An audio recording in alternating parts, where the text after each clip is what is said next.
सभी छात्रों को जय हिंद। कल मैंने एक सीरीज स्टार्ट किया था एनालिटिकल रीजनिंग का।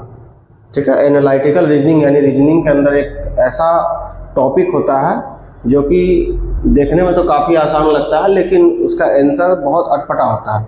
ठीक है, क्वेश्चन भी इसमें अटपटा आता है ना, और लोगों को समझ में नहीं आता है क्या है क्या नहीं। तो आज उसी को हम लोग डिस्कस करने वाले हैं, है ना। इसका पहला पार्ट मैंने इससे पहले आप लोगों को डिस्कस कर चुका हूँ, है ना। इसका मैंने क्वेश्चन भी करवाया था, एकदम बेसिक से मैंने समझाया था इसको।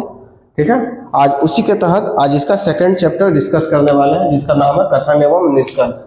ठीक है, जिसको इंग्लिश में हम लोग स्टेटमेंट बोलते हैं और निष्कर्ष को इंग्लिश में कंक्लूजन बोलते हैं। ठीक है, कथन एवं निष्कर्ष को बनाते समय इससे पहले भी मैंने डिस्कस किया था, फिर मैं बोल रहा हूँ कि जो कथन होता है उसको हमेशा सच मानना है। ठीक है, और उसी के आधार पर एक अनुमान लगाना है और निष्कर्ष निकालना है। ठीक है, कहने का मतलब जैसे आप अगर देखते होंगे कोर्ट में एक जज होता है, ठीक है, कहते हैं ना कानून अंधा होता है, तो आपको भी यहाँ पर अंधा हो जाना है। ठीक है, जो आपको सबूत यानी जो कथन दिया हुआ है उसी के हिसाब से क्वेश्चन को आपको बनाना है। ठीक है, तो चलिए डिस्कस करते हैं। इससे पहले एक और चीज़ जो मोस्ट इम्पोर्टेंट है, ज़्यादा दिमाग नहीं लगाना पड़ेगा अगर आप इस चीज़ को समझ जाइएगा। अगर कोई कथन पॉजिटिव है तो उसका आंसर भी हमेशा पॉजिटिव होगा, है ना। पॉजिटिव मतलब समझते हैं ना, सकारात्मक। अगर कोई कथन पॉजिटिव है तो उसका आंसर भी हमेशा पॉजिटिव होगा। ठीक है, तो चलिए देर न करते हुए आज हम लोग डायरेक्ट क्वेश्चन को डिस्कस करते हैं। तो इसमें मैंने पहला क्वेश्चन लिया है, धीरे धीरे शुरुआत करेंगे, नॉर्मल से हार्ड तक जाएंगे। ठीक है, तो पहला क्वेश्चन क्या है ना, पहला में सबसे पहले कथन दिया हुआ है प्राकृतिक स्रोतों की कमी। प्राकृतिक स्रोतों की कमी, कोई देश का नाम है एक्स, देश की एक महत्वपूर्ण समस्या है। जैसे प्राकृतिक स्रोतों की कमी किसी भी देश के लिए महत्वपूर्ण समस्या है। ठीक है, हमको इसमें अपना बुद्धि नहीं लगाना है, इसको पढ़ना है। तो ये क्या बोल रहा है, प्राकृतिक स्रोतों की कमी एक्स देश की एक महत्वपूर्ण समस्या है। समस्या है जनसंख्या विस्फोट प्राकृतिक स्रोतों की कमी का प्रमुख कारण है। ठीक है, जनसंख्या का जो विस्फोट है, मतलब वर्तमान में जो जनसंख्या बहुत तेजी से बढ़ रहा है, ठीक है, उसके कारण क्या हो रहा है, ये प्राकृतिक स्रोत की कमी हो रही है। ठीक है, कथन यही कहना चाहता है और इसी के आधार पर हम लोग इसका कंक्लूजन देखेंगे। ठीक है, अपना बुद्धि कुछ नहीं लगाना, कथन को पढ़ लिया। कथन क्या बोल रहा, प्राकृतिक स्रोतों की कमी किसी देश के बारे में बता रहा, और जनसंख्या का जो विस्फोट है वो इसका सबसे प्रमुख कारण है। यानी अगर जनसंख्या विस्फोट होगा तो प्राकृतिक स्रोत की कमी हो जाएगी उस देश में। ठीक है, नॉर्मल सा बात है। चलिए अब निष्कर्ष पर आते हैं। निष्कर्ष क्या बोल रहा, पुनर्विकरण, है ना, यानी री एनर्जी जिसको कहते हैं। पुनर्विकरण ऊर्जा जनसंख्या में वृद्धि का एकमात्र समाधान है। तो क्या ऊर्जा, पुनर्विकरण ऊर्जा क्या जनसंख्या में वृद्धि का समाधान है? नहीं है। ठीक है, इसके आधार पर हम लोग आंसर दे रहे हैं, है ना। इसको पढ़ना है, सोचना है ना। उसके बाद ये जो निष्कर्ष दिया हुआ है उस पर विचार करना है, समाधान इसका निकालना है। ठीक है, क्लियर है। इसको सच मानना है, इसको सच नहीं मानना है। ये इसके आधार पर ये सच अगर है तो ठीक है, वरना नहीं है। ठीक है, क्या बोला, पुनर्विकरण ऊर्जा। पुनर्नवीकरण ऊर्जा भी हम इसको कह सकते हैं, पुनर्नवीकरण ऊर्जा यानी रीयूज जनसंख्या में वृद्धि का एकमात्र समाधान है, नहीं। ठीक है, क्या पुनर्विकरण ऊर्जा कर देंगे तो क्या जनसंख्या में वृद्धि का समाधान हो जाएगा? नहीं होगा।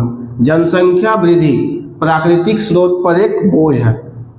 ये तो अजीब बात बोल दिया, जनसंख्या का जो वृद्धि है क्या प्राकृतिक स्रोत पर एक बोझ है? बिल्कुल नहीं है, अकॉर्डिंग टू इसके।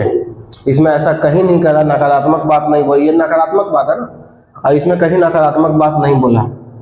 ठीक है, स्रोतों की कमी प्रमुख कारण है, लेकिन ये नहीं बोला है कि कोई बोझ है ना।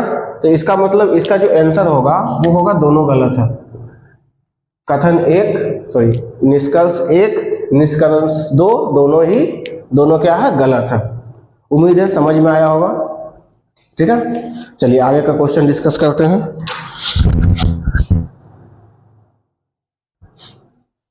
सेकंड नंबर क्वेश्चन में आते हैं। ठीक है, उम्मीद है समझ में आया होगा। अगर नहीं समझ में आया है तो एक बार वीडियो को शुरू से देख लीजिए। ठीक है, जो मैंने समझाया उसको एक बार शुरू से देख लीजिए, क्योंकि काफी स्लो में समझाया है। इसके बाद हम इसको थोड़ा सा स्पीड करेंगे। ठीक है, चलिए दूसरा क्वेश्चन में आते हैं। दूसरा क्वेश्चन क्या बोल रहा है कि सिर्फ मरी हुई मछलियां ही बहाव के साथ जाती है। सिर्फ मरी हुई मछलियां ही बहाव के साथ जाती है ना। ऐसे तो ये मोटिवेशनल शब्द है, लेकिन उससे हम लोग को कोई ज़्यादा वास्ता नहीं रखते हैं, क्योंकि कथन है। हम क्या बोले हैं, कथन को सच मानकर उसी से निष्कर्ष निकालना, अनुमान लगाना है। ठीक है, तो सिर्फ मरी हुई मछलियां ही बहाव की ओर जाती है। कहना क्या चाहता है, जीवित मछली कभी प्रवाह के साथ नहीं जाएगी, क्या ऐसा है? जीवित मछली क्या कभी प्रवाह के साथ नहीं जाएगी? जाएगी। ठीक है, कथन ऐसा तो नहीं कहना चाहता है कुछ। किसी व्यक्ति को खुद सोचकर निर्णय लेना चाहिए। अब यहाँ पर टेंशन है। कथन क्या बोल रहा है, सिर्फ मरी हुई मछलियां ही बहाव के साथ जाती है, और पहला नंबर निष्कर्ष में बोल रहा है जीवित मछली कभी प्रवाह के साथ नहीं जाएगी। ये तो सरासर गलत है।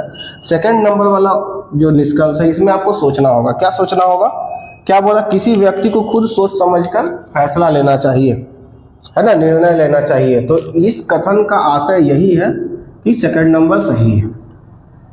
ठीक है, कोई उपाय नहीं है इसका, आपको सोचना ही होगा। कोई फॉर्मूला नहीं है, A+B का होल स्क्वायर आप रख लीजिएगा, कथन और निष्कर्ष बन जाएगा, नहीं बनेगा। ठीक है, रीजनिंग जो है दिमाग का खेल है। चलिए अगला क्वेश्चन पर आते हैं। अगला क्वेश्चन, कक्षा में लड़कियों का समूह विद्वान है ना। कक्षा में जो लड़की लोग हैं वो क्या है, पूरा विद्वान है, पूरा तेज है। ऐसा तो तेज होती ही है, इसमें कोई दो राय नहीं है। ठीक है, लेकिन चलो तेज है तो तेज है। अब निष्कर्ष पढ़ लेते हैं। कक्षा में कोई लड़का नहीं है, क्या ये कथन बोलना चाहता है क्या कि कक्षा में कोई लड़का नहीं है? सबसे पहले काटो, दिमाग खराब जो करे। दूसरा निष्कर्ष में क्या दिया हुआ, कक्षा की कुल लड़कियां बुद्धिमान नहीं है। कक्षा की कुल लड़कियां बुद्धिमान नहीं है, क्या कक्षा की कुल लड़कियां बुद्धिमान नहीं है? क्या उसमें बोला हुआ है? तो ये भी गलत हो जाएगा। ठीक है, तो इसका आंसर क्या हो जाएगा, दोनों में से कोई नहीं। चलिए आगे बढ़ते हैं।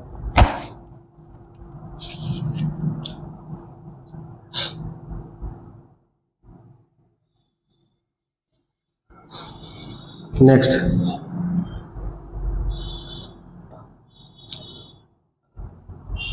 उस बेकरी में कोई सस्ता केक नहीं है।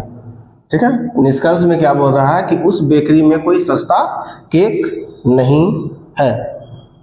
ऐसा तो नहीं बोल रहा, निष्कर्ष बोल रहा है। हम लोग पहले कथन को पहले डिस्कस करेंगे ना।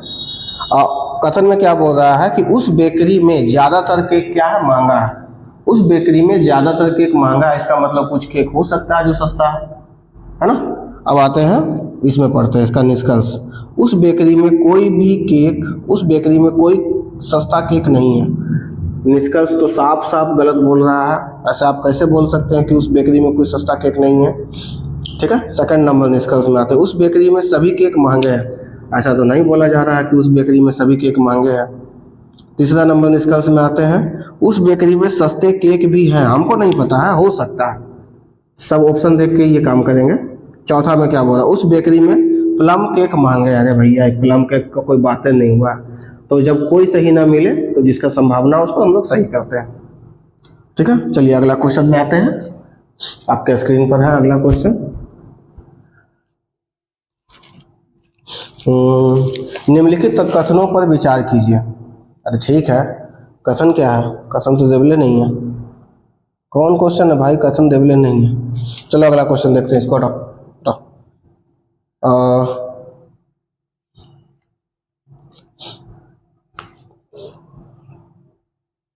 डॉक्टरों का कहना है सुबह का योगाभ्यास स्वास्थ्य के लिए अच्छा होता है। डॉक्टर साहब क्या बोल रहे हैं कि सुबह का जो योगाभ्यास है वो स्वास्थ्य के लिए अच्छा होता है। बहुत अच्छा बात है। चलिए अब निष्कर्ष पढ़ लेते हैं। निष्कर्ष में क्या है, पहला नंबर निष्कर्ष में दिया हुआ है कि सुबह का योगाभ्यास अच्छे स्वास्थ्य का एकमात्र तरीका है। क्या ये एकमात्र तरीका है? क्या कथन ऐसा कहना चाहता है?